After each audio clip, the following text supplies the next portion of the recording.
and y'all just need to be watching for them. Good morning. Good morning. We're a little bit late getting recorded this morning, but that's okay. We've already said a prayer. If you're starting the replay and just watching, God bless you. And we just ask the Lord to be with you today. We're going to get started. Good morning, Ashley. We're going to go ahead and get started. And hang on just a minute. Let me get this thing rolling. We're going to be in Numbers 33 today. And we're going to finish out.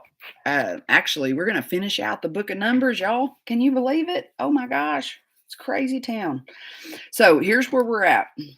There's like 10 chapters left from where we're at. But when you read through this, basically, 10 chapters. Oh goodness, I've got my notes mixed up here. I better move these out of the way.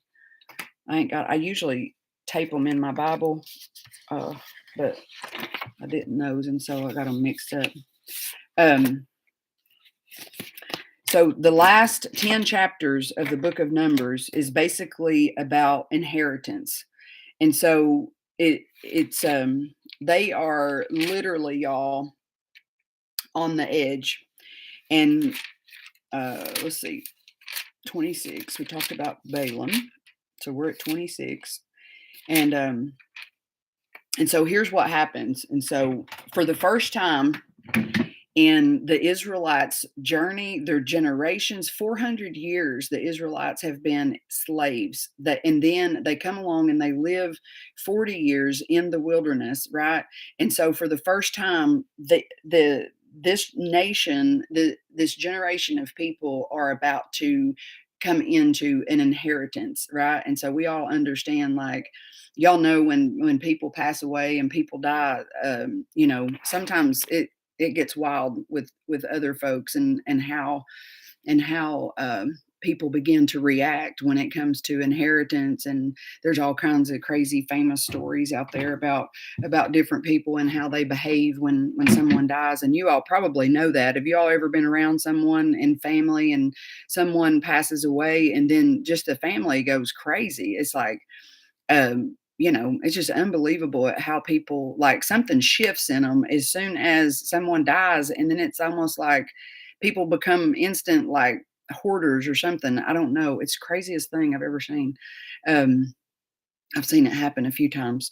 But anyway, so here's what we have is we have slaves, generations of slaves, 400 years or more of 430 years of a generation of people that have a slave mindset. They've never had anything of their own. They've been vagabonds basically in the wilderness. So this generation, anyway, it's the second generation, is the children of the Israelites, which were the ones to come out of Egypt. And they've never had anything of their own. They've never owned anything. They've never had no land of their own. And so what is happening in 26, and then you go all the way through to the end of Numbers, is what you have is they are here on the border of Canaan, which is ancient Israel, and that God is about to give them their inheritance.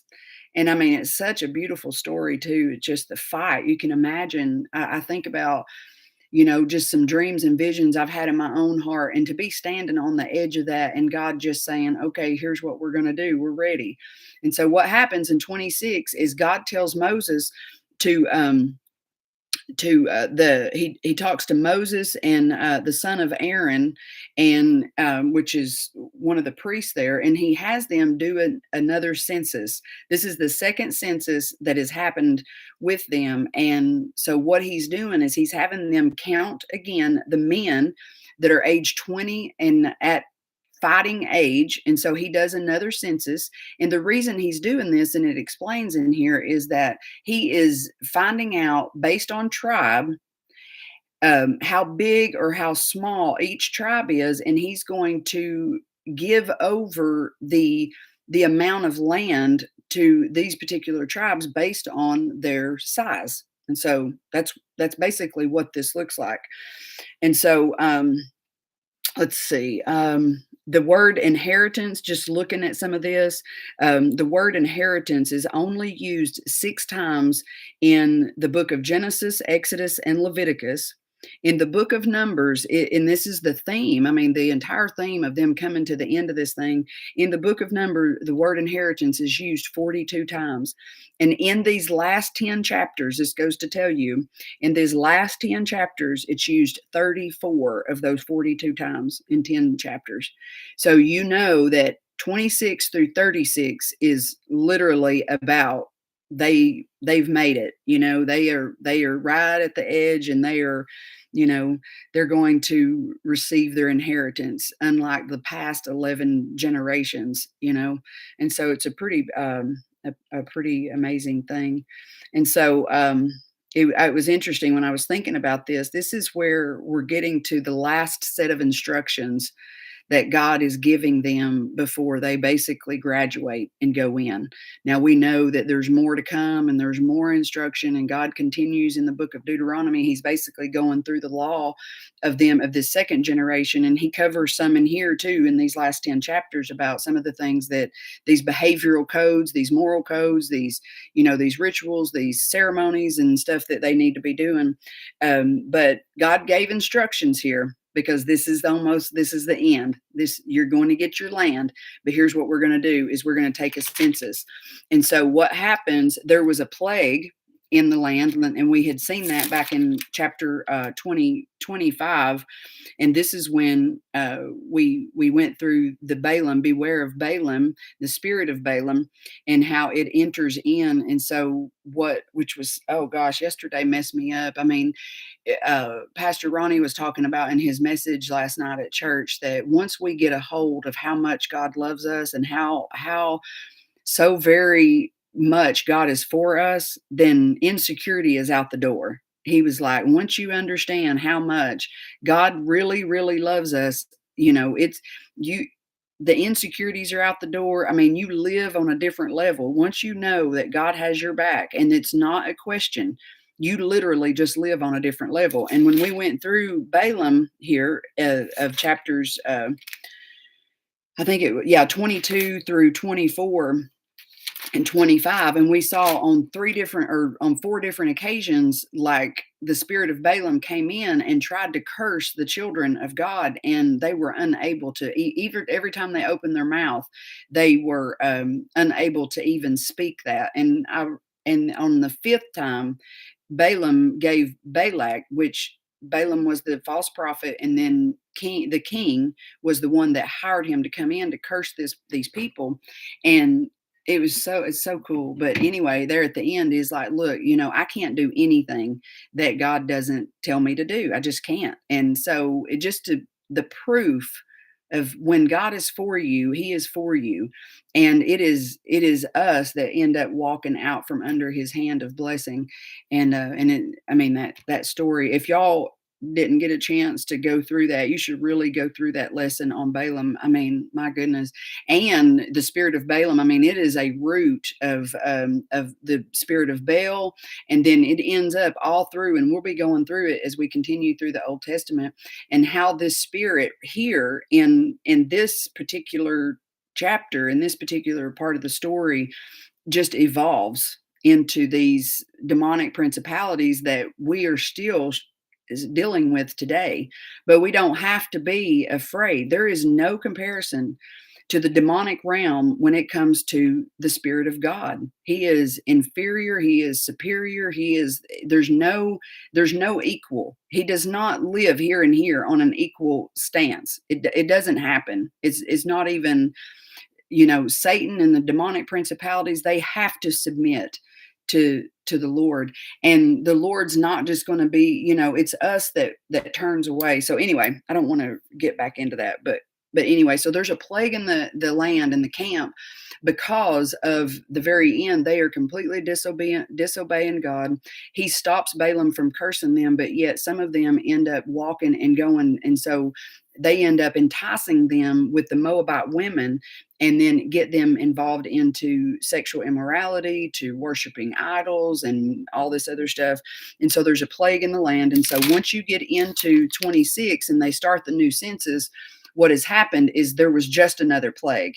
And so here's some interesting things is there was a total And it talks about in 51, there were those who were numbered of the children of Israel. Now he told them to do the census of men. So this is just men. This is not counting. This is men of fighting age. So y'all remember the census that God had actually done, I think, back in Numbers 2.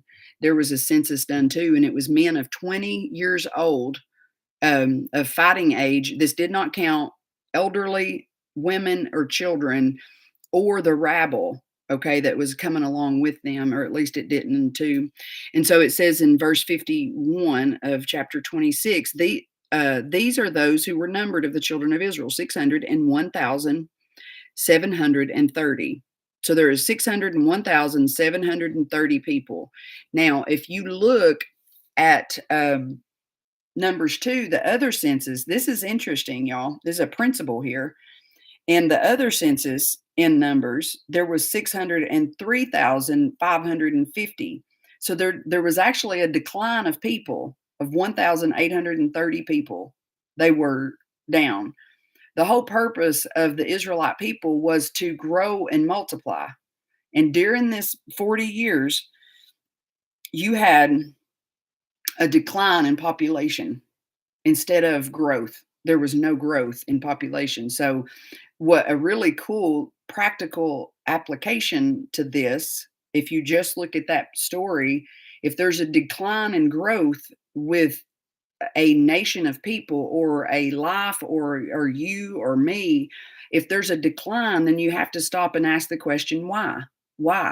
And so, which is what we're going to do through reviewing the book of Numbers, is like, I like to know the why of things. And so why was there a decline in the population? Well, because of rebellion. When we rebel against God and we can constantly are complaining and we're constantly murmuring and we're constantly rebelling against submission to the Lord, to our Creator, then He's not going to allow growth, right? In fact, there's a decline, and we see it here with these two census. So they started out with 603,000, and then they're entering into the promised land with 601,000, which is almost a 2,000. The numbers are 1830. And so there's a decline in population. And so that in itself could be a really good practical life application of God's word, just based on stuff that we would normally just pass up as, oh, he took a census. They're just checking to see, you know, how many people are in the land to distribute the inheritance of the land to each tribe. And so there you go. But if you slow down and you think about, okay, they did a census, didn't they do another one? And then, so it's super important that when we read God's word that we slow down. So over a 40-year time frame, we have a declined population, no growth, of almost 2,000 people. And it was basically because of rebellion and sin, you know? And so, now we've talked about this time and time again. You know, these folks come from bondage into boot camp to get into a blessing. I mean, when you understand the character of God, is God going to just rain down blessings on you that are going to destroy you over and over and over again? Now, here's the other side to that. God does rain down blessings. It happens super quickly most of the time.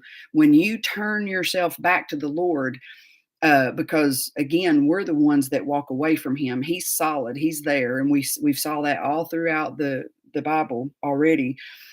His blessings come pretty quickly, but his blessings will destroy you if your character is not strong enough to keep you, because something in our human nature, we talked about yesterday about the idols, things that God gives us they don't start out as idol worship. They start out as things that are good, and then we make them ultimate. They go from good to ultimate, and then what they do is they take the place of the gift, takes the place of the giver.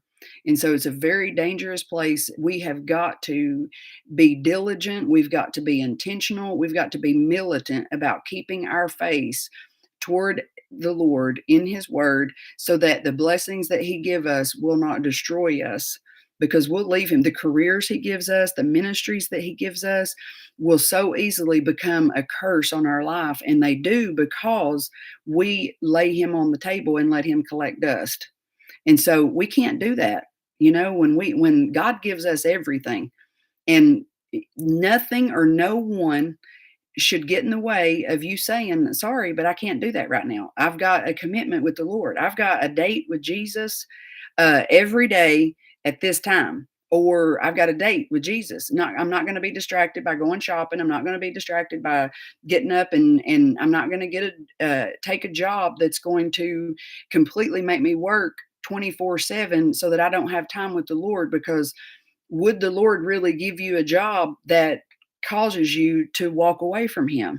You know, I mean, He could give it to you just to see where you're at, but you have got to make sure that you become very diligent. We're living in a time in our culture where it's crucial that we are serious about our walk with the Lord. I mean, you have to be. If we don't understand and we're not able to hear the voice of our shepherd, then we will follow other ones, especially as times become, So anyway, so what we're going to do, and so that's basically a lot of what you're talking about in this entire last 10 chapters. You're talking about the inheritance, where he begins to distribute families. But you get over into they end up going into daily offerings, Sabbath offerings, monthly offerings, offerings at Passover, offerings at the Feast of Weeks, offerings at the Day of Atonement, the offering of the Feast of Trumpets, the offering of the Feast of the Tabernacles, and then laws concerning vows that people made.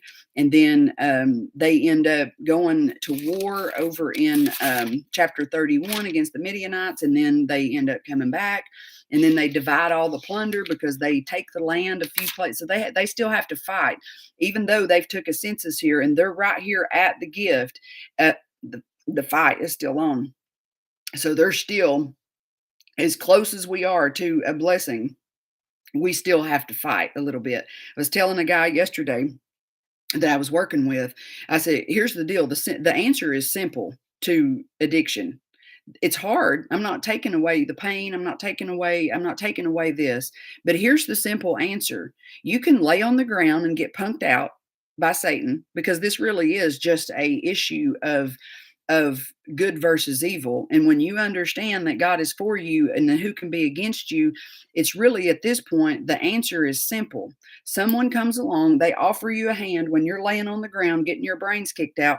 And then what happens is somebody comes along and offers a hand. You basically reach up and you get up. You just get up. That don't mean that that the fight's over. But you have to get to a place where you understand that life is not just cookies and milk. It ain't donuts on the couch, y'all. It's like life is a fight. It's always going to be. It's always going to be ups and downs and ups and downs. It's just life. It just is what it is. And what's happened is we live in a culture that has so spoiled us to being comfortable that anytime something is uncomfortable, we begin to complain because we don't want to be uncomfortable. And so, and like I told him, if you've been smoking concrete cleaner and wasp spray for 10 years, guess what? You're going to hurt. It's going to hurt. Your body's got to heal. Like, you've got to get to the place where you understand this is going to hurt. So what? It ain't going to kill you. It's not going to kill you. And even if it does, you've been trying to die anyway, the other way. So why not? If you really are that miserable and you want to die, then why not die trying to get better? You see the mindset? The answer is simple. The answer is to get up, to get up. You cannot lay down and allow Satan just to continue to kick your teeth out and just lay there. And and so anyway, the thing is about this entire journey with the Israelites is I believe in this story, when you look at the stops of the Israelites all through their journey, you'll see that God puts them in situations to where they have to fight. And then he takes them to a place of rest. Then he takes them and they camp at a place where they've got to fight. And then he takes them to a place of rest. And we're going to look through that. But it's interesting because we have gotten so spoiled to comfort. Let me tell you something. What is an oxymoron? Let me tell you what does not exist. And this is called, what doesn't exist is called comfortable Christianity. It's not a thing. It's not a thing. It's not a thing. It doesn't, in the beginning, you cannot. It's not a thing. Is there places of rest? Rephidim, the place of rest. Yes, God's going to take us to a place of Rephidim. He's going to take us to a place of rest. But I about guarantee you that if you're pursuing the Lord and you're following after Him, you are not going to stay there camped by the waters with the palm trees. Sorry for those of you that are at the beach or want to be at the beach, but that's temporary. And so we find that here. So right before they're going in, I mean, they're fighting in right at the border of their blessing. And then when they get into Canaan, he tells them, okay, here's what you're going to do. And this is right before they even enter into the borders of Canaan. It's so interesting. Um, Let's see. Let me see where it's at. Command the children that they give the Levite to dwell in the inheritance position. Um, I can't remember where it's at, but anyway, I've got it written down in here somewhere. But it's interesting because even when they get in there, he tells them that here's what you're going to do. You're going to go in and you're going to take the land, and you're going to the Canaanite. I mean, it's amazing. God has them fighting for what He's given them. He could have just wiped all these people out. If his inheritance is a free gift, and it is, why did he not just wipe out all the trouble, before they got there? Why? Why did God walk them when you get back, when he brings them out of Israel or out of Egypt, he purposely takes them the long way around. He purposely bypasses things. They're in the wilderness for 40 years, and it's an 11-day journey. When we get into the book of Deuteronomy, which we're going straight into, let me tell you that it's right here. I'll just read it to you. In the Deuteronomy chapter 1, it says, these are the words which Moses spoke to Israel on this side of the Jordan in the wilderness, in the plain opposite. And it says, it is 11 days journey from Horeb by way of Mount Seir to Kadesh Barnea. Now it came to pass in the 40th year. And so this was an 11-day journey that took 40 years. God could have easily done this different. He could have, but he didn't. And we're going to talk about it and why. So in 33, 33 is basically a summary of the journey of the book of Numbers and this journey of the Israelites, y'all. It's so powerful when you slow down and you look at the story. And so anyway, when I think about this journey, when we started this, the Israelites, God's people, they went from bondage.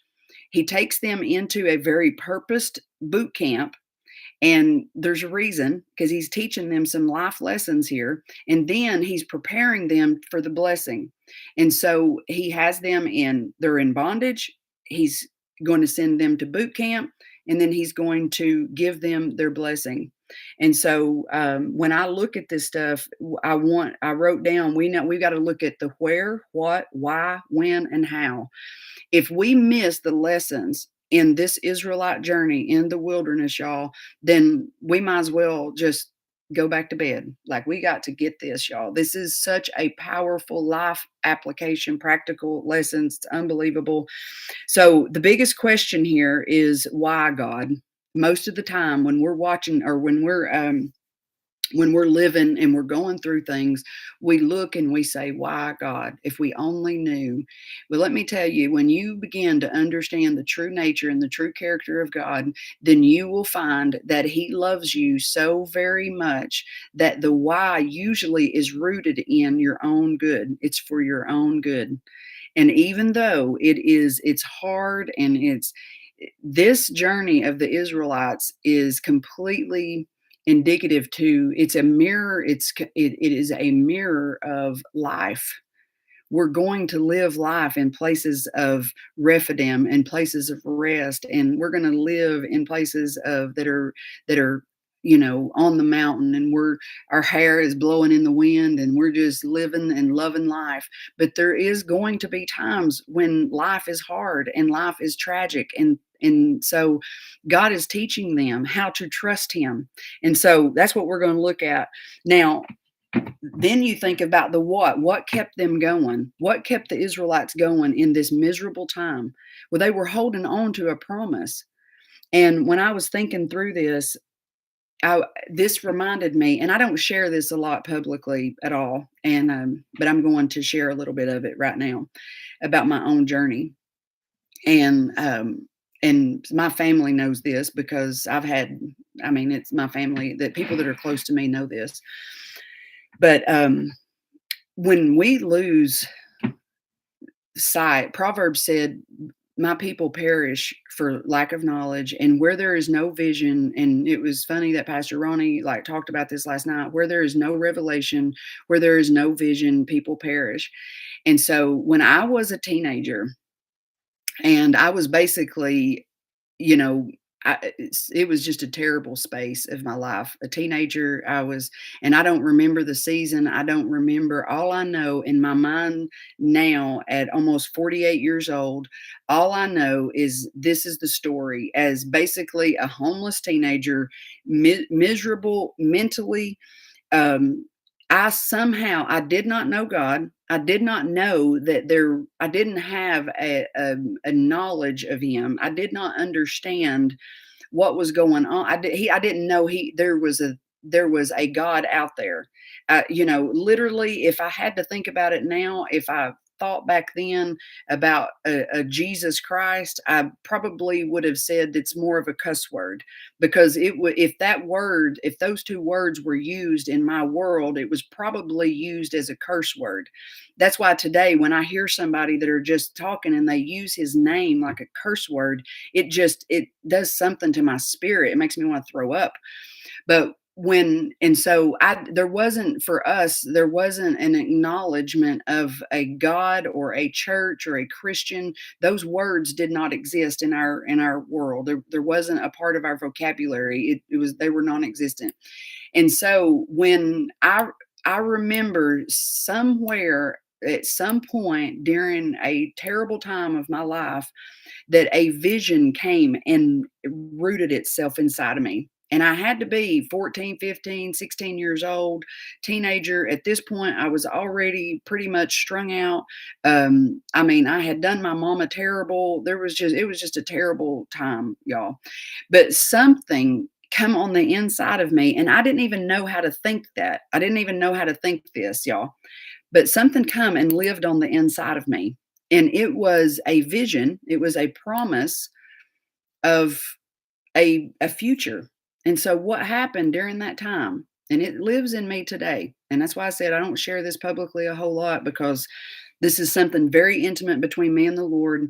But I wrote it down. I feel like I should share it here, because when I think about the Israelites, I think what caused them to keep going and continue to follow God when they were so miserable in their mind, and they were slaves and they had this mindset. And here for me, it was this vision that God had put in me, as basically how I say it, is a homeless drug addict teenager that had zero concept that there was a God out there. I didn't have any other concept of anything else either. So there wasn't a God of any sort in my life. That didn't exist. So I don't know where this come from. I didn't then and didn't for many years. But there was a vision in me that God showed me clear as I'm looking at this screen right now, is that one day I was going to have an orphanage for children. And I was just like, and something, there was a vision, and it's a lot bigger than that. But God showed me in that time, and I didn't know it was God, but He showed me that I was going to do something great for Him one day. But I didn't know who it was. I didn't know He existed. I just knew that something came to live inside of me in this moment, that lived in me so deeply that it became a part of my DNA. It became a part of who I am. And I'll be honest with you, I can tell you detail after detail how very real this was, that it still lives there today. And here's the thing, it was so very strong inside of me that it became my lifeline. It became an oxygen mask to me. This vision and this dream, this promise that became a part of my DNA, y'all. It became a part of my bloodline. It became something that woke me up. It became the very thing that pulled me out of torment. It was the thing that, and I didn't know where this thing come from. And I didn't know. I promise you, I was way too ignorant. Barely made it to the 8th grade. That was the last grade I completed in public school, and by the time, I was 12 years old, I was already getting high. I had already been sexually abused in elementary. My mind was crazy. You just cannot understand how ignorant I was. You can't understand it unless you were there. Trust me when I tell you, I did not have the mind or the capacity or the brain or the life to be able to make up such a thing. I didn't understand. I didn't even know what these things were, but something come and put this vision, this promise on the inside of me. And that thing, that I wanna say, like, it was a part of my blood. It just became my blood. It became everything of who I am, and it became a life jacket for me. And so many times from that moment till I was up in my 20s, whenever I finally was introduced to Jesus Christ through Joyce Meyer Ministry, and I heard her on the TV, and I heard her say that God, you can have a life that you enjoy living.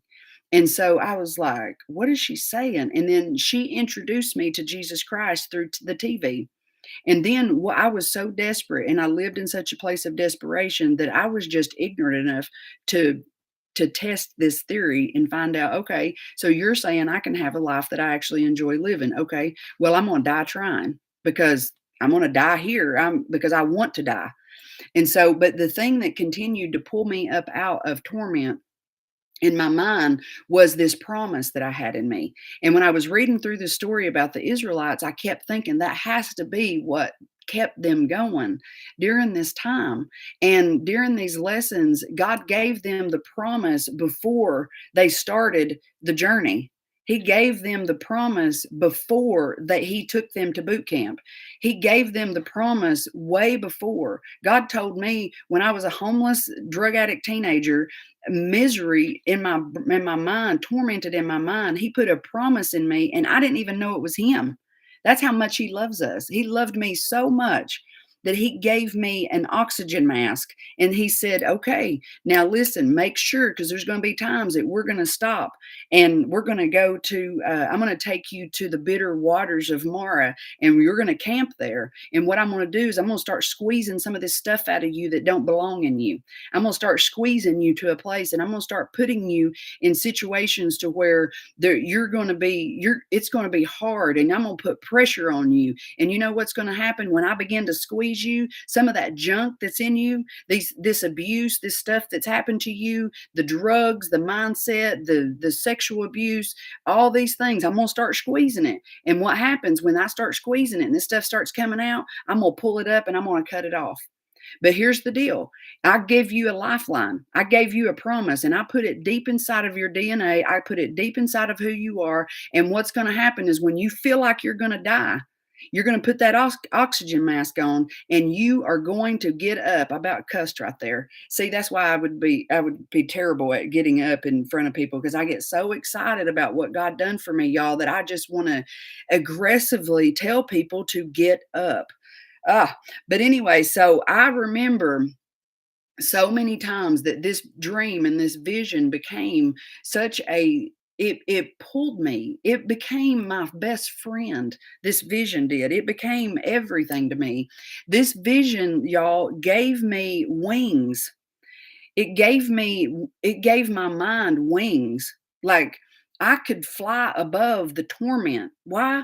Because I had a dream in me. I had a vision in me. I knew that I was going to do something great one day. Here's an uneducated, barely elementary educated, drug addict, homeless little girl that didn't even couldn't read, couldn't write hardly. I mean, and I was crazy enough to think that I was gonna do something great one day. And I didn't know who for, I didn't know why, I didn't even know what an orphanage was, and they don't even call them that now. I didn't understand anything of that. It just drove, it was a vehicle. It this thing that God, I believe, did to the Israelites, he put this so deep inside of them that they still had a sin nature to fight. Some held on and some didn't. But here's the journey part of this. God, this is so good. This is so good that God knew. I'm trying to get back to my notes here. He just absolutely knew what they needed to keep them going. This dream that they had in him, the promise of an inheritance, the promise of something great and wonderful, God used as a survival tool. But it's never meant for us to hold on because the ultimate inheritance is not here on this earth. And years later, this dream and this vision that God put in me, it was a life jacket, so to speak. It was an oxygen mask. It was life support, y'all. I promise you, I could tell you stories where I was in such torment in my mind, laying in fetal positions for days at a time, with my mind so tormented that I could not even think, that I didn't even understand how to take my own life because I was that stupid. Like I was that ignorant. I didn't even understand that. And there were, and, but I don't know. There was just this grit in me that continued, and that grit come from this seed of vision. And I'm telling you all, it is so important that we have a dream and a vision. When we lose hope, when we lose vision, man, that's Satan's playground, y'all. You've got to get a vision. You've got to hold on to it, and you've got to, like, the Lord's got it in you. And I always ask people when they're in such darkness, do you remember how to dream? Can you think? I had a conversation yesterday with somebody that's saturated in darkness, and I said, do you remember? Can you remember what life was like when you were dreaming? What is your dream? What did God put in you a long time ago? What do you think about? What do you want to do? Like, what did you want to do? Like something that was in you before this darkness come. And sometimes people are like, I don't remember anymore. I don't remember anymore. And I'm like, that's what we're going to do is we're going to start remembering. We're going to start digging that back out, and we're going to chisel away all the hell and all the darkness until you get that dream back. And when that dream comes, man, life starts to come. Last night I had a conversation with somebody and said, for the first time, I feel excited. Like, that's right. You know why? Because for the past 2 weeks, I've been digging out a dream. I've been digging. I've been working like a mule, like digging just a little at a time, digging, digging, digging. We're going to dig that dream back out of you, because when you start dreaming, you start breathing. And when you start breathing, you start seeing. And then dead things start to come back to life, you know? And so when God gives us a dream here on earth, it is a pulley, so to speak. It's a draw, because what it's going to do is pull you up out of hell, and then you're going to stand here and you're going to be able to see the Lord, and then the Lord's going to say, don't hold too tightly to anything that I give you here on earth, because it is temporary, because the ultimate inheritance is eternal. And so now I look at this vision and this dream that's still in me today. Just back in 2011, y'all, I sold a motorcycle. This is how real this vision was. I sold one of my motorcycles to pay a digital architect, a 3D digital imaging architect, to get this vision out of me. I have it today on digital files of a 3D image of what I had carried around in my mind for so many years. And I put it on paper, like Habakkuk tells us. God told Habakkuk, put the vision plain on paper so that you can see it. And I did that. I sold a motorcycle to do it. And it still sits on my computer today. And so, and it's just sitting there. I don't know that that'll ever happen, but you know what? It, to me now, it doesn't matter it doesn't matter today if it happens to me, because I have such a different perspective of my inheritance now. My inheritance is not here. Even though I desire greatly, I don't know how not to live my everyday life, not going after people, because I'm so severely addicted to seeing people get set free from darkness. But to me, it doesn't really matter that much, because I know that my inheritance is not here. Therefore, I can lay everything down, because to me, it just don't matter anyway. It just don't matter. I don't have like a mindset of living here. This is not my home. And I have a real true revelation of that. I desire to be with heaven. I don't, it's hard, my human flesh, of thinking about leaving my family, or my family leaving me, and going through grief and all those things. But at the end of the day, I truly, truly, truly, truly believe that there's a kingdom that I'm going to go live in, and a heaven that I'm going to live in. And it's going to be, with the Lord, and it's going to be in the garden, and we're going to walk with God in the cool of the day. And I think about what heaven's going to look like. I envision, we talk about it. I talk about it with my girls. We talk about the fact that there's going to be colors there that don't exist, that we've never seen before. We have this ongoing conversation about what animal we're going to ride in heaven, like what's going to be your vehicle of transportation. Like, that is my inheritance. Like, I'm gonna ride an eagle, y'all. Like, y'all see me in heaven, I'll see y'all. I'm gonna be passing through on an eagle. I don't know what y'all gonna be riding. Daisy says she's gonna be riding a cheetah, or something like that, which doesn't surprise me because that would go super fast. And then I think Fern decided she's gonna ride a koala or something. I don't know, which koalas don't move and sloths don't move. So I don't know if Fern will just be hanging in the trees. I don't know. But I'm gonna be on the eagle. And so we've talked about that. And it's just a part of my girls' everyday conversations, because I see heaven. I see it in this place that God's going to build for us. And so, an inheritance, God, oh Lord, have mercy. God took the Israelites and he put an earthly inheritance in them, an earthly vision, because he knows that our human nature has to have something to hold on to here. But the ultimate goal is to get us to let that pull us through a place where we can understand and trust him and get to know him, so that we can let it go, and then we can go on home to the ultimate inheritance.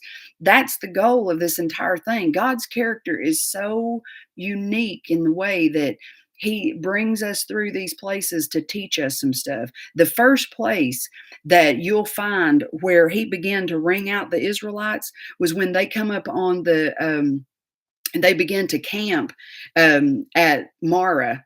They camped there. We know what Mara means, right? If you remember, it's a place of bitterness. Well, they were That's is where the first time in the Bible or you're going to find where they began to grumble and complain was at Mara. And it was because the water was bitter.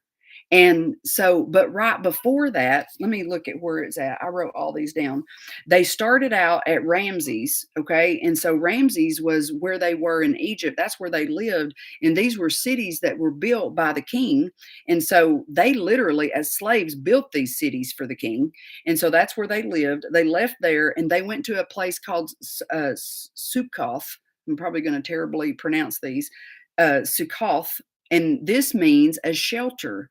And so God took them from bondage. And the first place he took them was a protective providence. It was a shelter. It was like a wing over them, a cover that protected them. So he brought them out of bondage and he put them under this protective cover. That's what that means, Succoth. That was the first place they camped. They left there and they went to Etham. And this is where the first thing that you're going to find, the next stop for them, was a place of strength. This was their sign. The word Etham means strength, and their sign. And so the place that he took them next this is a journey, y'all. This is life. This is what I'm saying. These are these people's lives. This is their story. This is their testimony. This is their biography. If they were to write a book, they're going to say, 430 years, my entire family was slaves to mean kings. We were beaten. Our children were killed. They killed our children. In front of our faces, they threw them to the rivers and sacrificed them to mean gods. Women and children were raped, and we built the king's cities, and we had to build bricks with no grass, and we had to work and so they were slaves. That's all they knew. They didn't know God. They didn't understand that there was a promised land. They didn't understand. They'd heard stories, but then God comes and he begins to pull them out. And what does he do? He puts a vision in them and he says, come with me. And it says when they first left Egypt, and I can't remember without going back to it right now, that they literally left with this attitude, like I thought I wrote it down. But anyway, they left with just this attitude of, yes, we're going out of here. We're getting out of here. There's 43 stops recorded here in the chapter 33. 43 stops. 43 different opportunities to look at God's character and how he teaches us to live our life to prepare us for the blessings that he had prepared for us a long time ago before we even knew that his name existed, y'all. Like, it's so amazing to me. So they went from Ramses to Succoth to Etham, and then they left from there, and they went to oh gosh, I can't even pronounce this. It's Pi Pi Ha Haratha or something. Pi space Hiroth. This is called. This is just a resting stop, and this is where the reeds grow. This is when you think about Moses and what he was put into a basket of reeds. Not, I didn't get a chance to look because I went straight into the 3 day journey. After that was a place of Mara, and that was the first major stop where God began to wring them out and try to get stuff out of them that was going to hold them back. And so this was the first big boot camp lesson was at Mara. Mara was where the water was bitter and they could not drink it. And this is where grumbled appears the first time in the Bible. And so Mara, when you look this up in the Hebrew in the Strong's Concordance, here's what you're going to find. This word is vision. This word is mirror. This word is in context of, it was basically as though God was putting a mirror in front of them for the first time. Okay, now I've brought you all out of bondage, but now it's time to look in the mirror for a minute, okay? Because we got to get some of this stuff out of you. We got to squeeze some of this stuff that, this slave mindset, this poverty mindset that you have, this constant submitting to your own flesh mindset. You're spoiled. You're used to being just living settled as a slave to your flesh. How many times do we get settled to our flesh, and we're just, and so in the Strongs, and I've got the numbers there, I can show you if you want them, but it basically talks as Mara is a mirror. And so it's a vision. And so in this, I believe what God is doing in this first major stop here is he is basically showing them, okay, this is what bitterness is going to do to you. Okay, this bitter water is what your soul will be like if you allow it. But here's what happens is right after that, he takes them to a place of Elim. Elim, it says, as soon as they were done in Mara, and he goes through this whole story, he takes them to Elim, which is a place that's resting by the waters. There were springs of water in this place of Mara. It says, then they came to Elim, where there were 12 wells of water and 70 palm trees. So they camped there by the waters. So they basically took them to the beach. They're in the desert, y'all, and there's 70 palm trees and 12 wells of water. So why didn't he just take them to Elim before? Like, why did he go to Mara? And here's why. Here's why. We think, well, they just went to Mara and they drank the bitter waters. No, no, no, no. That's purposeful. God is saying, he told them here, they began and the people complained against Moses, what shall we drink? And so he cried out to the Lord, and the Lord showed them a tree. He said, when he cast it into the waters will be made sweet. So the same symbolically, when we allow the Spirit of the Lord to come into our place of bitterness, when we get hurt, when somebody hurts us, when we become bitter because somebody's lied to us, lied on us, cheated us, deceived us, done us wrong, when things don't go the way we think they should go, then there's a bitterness that comes in us, and y'all know what that is. You have to deal with that because it's a cancer. That bitterness is a cancer. You have to deal with it. Well, you say, well, how do I deal with it? You face it. You get over being comfortable. You get over being comfortable and you go to the person and you say, look, I'm bitter about this. I've got to deal with this. You got to get it out of you. And because it is a cancer. And even here it says this is in Exodus 15 that I'm reading. He says he made a statue and an ordinance for them, and there he tested them. The Lord, he tested him, and he said, if you diligent, this is what God said during this lesson. Now, this is for us too. If you diligently heed the voice of the Lord your God and do what is right in his sight, It didn't say give in and do what's right based on your own flesh and based on your own passion and based on your own thoughts. God is teaching them in this entire journey, is saying, look, children, you're going to feel this way. You're going to, because of this sin nature you have a Genesis 3 problem. You got a terminal illness, y'all, like it's Gen 3. You're going to feel these ways. You're going to, this is just in you. It's in Adam's. You're an Adam. You're a human. This is part of it. But here's the lesson. If you will do what I want you to do, not what you want to do, if I know it feels right. I know it seems right. I know it tastes right. I know it looks right. I know that Satan works hard to reward those who are diligently seeking him to make it look like the Lord. I mean, there's fruit in serving Satan. He makes sure of it. He works hard to reward people. To make sure that it looks like the Lord. And it says, but he tested them. And here's what he said. He said, look, if you'll diligently is a strong word, y'all. Don't read over those words. That's a strong, active action word. Heed, which means if you will submit, if you will do it, if you will like comply, if you will obey, if you will submit, and it not if you're comfortable, just do it anyway. If you'll heed the voice of the Lord, that still small voice that says, you need to go ahead and get up. Well, I don't feel like it. Well, get up anyway. Okay, I'm going to get up, you know.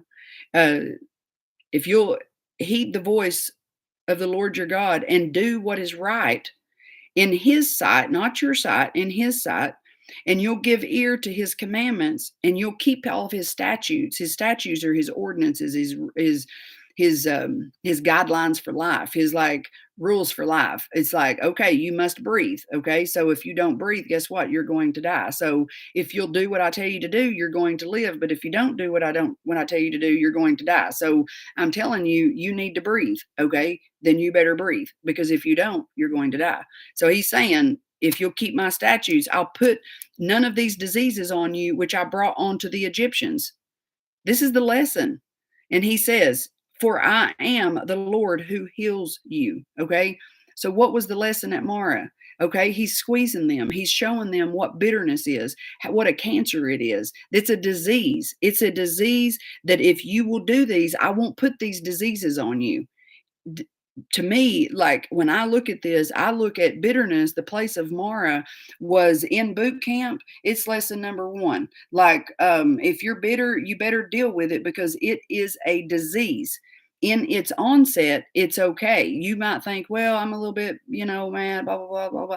It turns into a cancer that will destroy everything about you. And that's what happens throughout the entire story, is they didn't deal with this, probably this bitterness that was in them. They continued to complain, and they continued to turn away from the Lord, and a lot of them died. Jehovah Jireh is the lesson here.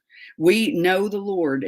He's teaching them who he is in this valley, in this place of Mara, this place of bitterness, this place. He said, okay, so let's go this route. I'm going to teach you. This is one part of my character that you don't know who I am. They've just met. You remember? They've just met. They've just coming out of Egypt. He's delivered them. He's shown them all these miracles already. But he's saying, now let me show you, let me tell you a little bit about myself. I am Jehovah Jireh. I'm the Lord that heals you. Okay. And here's what I got to do. But if you want me to heal you, you have to do what I say. Like, I'm not trying to be vindictive or egotistical. I'm just trying to tell you that I love you. And if you'll do what I tell you to do, then this disease of bitterness won't come on you. These diseases, I won't do to you what happened back there. That I did that to get you out of this mess. That's why I did that. But here, what I'm trying to tell you is that I'm Jehovah Jireh. I'm the Lord who's going to heal you. Just heed to me. Just follow me. Just trust me. And then, as soon as this lessons is over, he takes him to Elim, which the Elim is like the beach on the desert. He's like, okay, so we got that lesson. Now, come on, babes. Let's go over here and rest for a while. And so he basically takes them to the beach right in the middle of the desert, which is so amazing. It's just such a beautiful thing. And at Elim, the Elim means strong trees. And then it's 12 wells of water and 70 palm trees right in the middle. And so anyway, right after, what time is it? It goes by fast. Right after that, they leave Elim, and then where do they go? They go into another lesson. And this is where this complaining, and it starts to turn into it's almost, when I look at this story, I see it as God's continuing to just wring them out a little bit. He's like, oh, this is going to hurt, but okay, I'm trying to teach you something here. Like, you know, you don't have to when you know, the Bible says that you will know them by their fruit. Okay, you go to squeezing on a tree, you're going to understand what kind of tree it is. You go to squeezing on me, you're going to find out real quick what my Gen 3 is. You're going to find out real quick how it manifests when you go to squeezing on me. Because when you go to squeezing on me, unless I've got the word of God, like if I told y'all I got to live radical for the Lord, or I will act like a fool in just a second. Because when you go to squeezing on me and you go to picking and poking on me, there's something that rises up in me that's called sin nature. It's called my Genesis 3 disease, and it will come up out of me. It don't matter that I'm a Christian. It don't go away when you give your life to the Lord. These passions and these desires and this need to feel like you need to choke someone out, like that doesn't go away. It is contained. It is in remission as long as you continue to submit. We are not called to be perfect. We are called to pursue holiness. I just reminded of this shirt. God is asking us. I'm not asking you to be perfect. I'm asking you to pursue holiness. I'm asking you, Jill, that when you are squeezed, I'm asking you to learn how to lay it down. It doesn't mean that it's not going to come up. I'm asking you to hear my voice, get to know me, know that I am Jehovah Jireh. Know that when you get squeezed, when you squeeze something or someone, you're going to see what fruit's in them. You push me long enough, you're going to see what kind of fruit lays in me.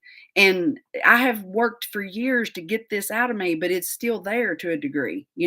I handle it way better. I'm nowhere near as bad as I used to be, but I ain't where I need to be either. And I'm never going to be until I make it on into my true inheritance, which is when I'm riding on an eagle through heaven in colors I've never seen before.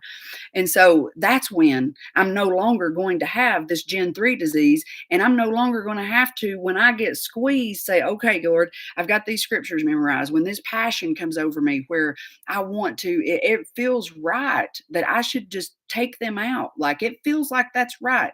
It feels like this person deserves that. Right? It feels good. That feels good. I think that will be good. I think that's right. They deserve it. No, Jesus said, turn the other cheek. Jesus said, do everything opposite. Jesus said to lay down your cross and follow me. Jesus said, well, he said, pick up your cross daily and follow me. Picking up your cross means to lay down your own selfish desires and your own self passions. I don't mean selfish like you're being purpose. I'm saying that when I look at that, it's like you have these uh feelings, you have these things that look right, smell right, taste right. They just have to be right. I mean, no, because the kingdom is upside down. Yes, you feel these things. Yes, you desire these things, but that don't mean that they're his commandments, that they're his ways. It means that what you're feeling is the Gen 3 disease, which we are called to lay down and every day make atonement for them. Every day seek the Lord. Every day repent. Every day say, God, help me. Every day get to know the voice of the Father, the voice of the shepherd, so that when I'm squeezed, when somebody squeezed me and I feel that fire come up in me where I feel like I could take somebody's head off, I have to be like, I can do all things through Christ that lives in me. I'm the head and not the tail, above and not beneath. I'm a leader. I'm a follower of Jesus. I can turn the other cheek. I have to go through this whole thing of scripture memorization. And the reason I can do that sometimes I fail miserably. Sometimes I pass the test with colors, y'all. Like, I mean, good. Like, I'm like, oh, yeah, I did that. And that's like celebration time. But the reason I can win against these passions sometimes is simply because I've done the work, because I put in the work. You're not going to put in the work, you're not going to get the results. You know what I mean? It's like working out. I mean, if you don't go to the gym, you're not going to be strong unless you have a job or you know what I mean? But anyway, So I was hoping to get farther along today than that, but oh well, we don't have to be in a hurry. So, or at least I know I don't have to be in a hurry.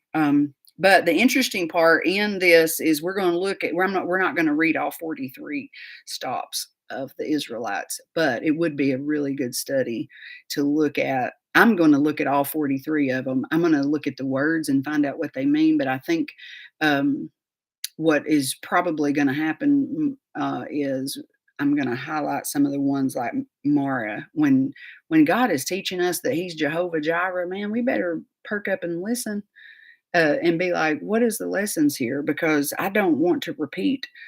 Um, I was thinking, God, I'm so thankful for these people. So thankful for the Israelites and their story. They had no idea that they were going to be some of the most famous people on the planet. Isn't that interesting? The Israelites had no idea. They were like crazy, but they had no idea that they were going to be some of the most famous people on the planet, did they? And that God was going to use them to teach us. Their story lives in us. Do you think they thought that? No, they're just like, "Look, we got to have some water up in here, like, shoo, you're killing me." But they didn't know that God was writing a biography about them, or that he was gonna have Moses write it, I think it's such a beautiful, beautiful story. I'm so thankful for them. I'm so thankful for their story, and I'm so thankful that, for the lives that, in those days that I get to learn from. But, let's just pray right now. Lord, thank you so much for the lessons in your word. I thank you for the place that the Israelites camped at Mara. I thank you for the lesson of bitterness. I thank you that we can see truth when we allow bitterness to set up. It's like a disease in our bodies, in our human nature, God. It's like a fuel on a fire. This sin nature that lives in us because of what happened in Genesis 3. This what bitterness, it's almost like pouring fuel on a fire. The combination of bitterness and our nature, our human nature, it's like an explosion happens, and it's like this disease that just it's stage 5. I mean, like, it just speeds up the process of death in us. And Satan knows that. The enemy of our soul, the enemy of our mind, our will, and our emotions, the enemy, he is so tricky. He's so upside down. He makes us feel right. He works hard to reward our behavior so that it seems like it's from you. The fruit, Lord, and the rewards of us seeking our own desires, he is so laughing in our face because he's got us so confused. And Lord, the it's just quite the opposite. He is real, and he works hard to reward our own desires. He works hard, and he's tricking us. And so, Lord, your kingdom is a bit upside down to our human nature. And God, I'm asking you for truth. I'm asking you to show us in our personal life right now that if we've got a place of bitterness, Lord, to help us to come in and pluck it out. Help us to look to you as Jehovah Jireh, that you are the God, the Lord who heals us. Lord, I'm asking you for healing right now in our bodies. I'm asking you to heal us of any place of bitterness, any place that's in us, Lord, that would turn into a cancer that would ultimately destroy our purpose and our plan and our journey toward the promised land. God, I thank you for these lessons. I thank you for boot camp. I thank you for the 20 years or so that you had me in boot camp and walking me through a wilderness. I thank you for the promise that you put in me as a homeless drug addict teenager. I thank you for that DNA that you placed inside of me when I didn't even know who you were. You loved me long before I even knew you existed, and I see you so clearly so many times in my life in the journey. And I pray that you open our eyes, Lord, to where you were during these times when people hurt us, and when we are in situations where we were done wrong. Lord, show us, show everybody on here that's studying your word, show them where you were. You're so faithful to do that when we're ready. And you were there, and I remember so clearly the time when you showed me that you were there, wrapping your arms around me, taking things that should have been mine. You took them into your own arms and your own veins.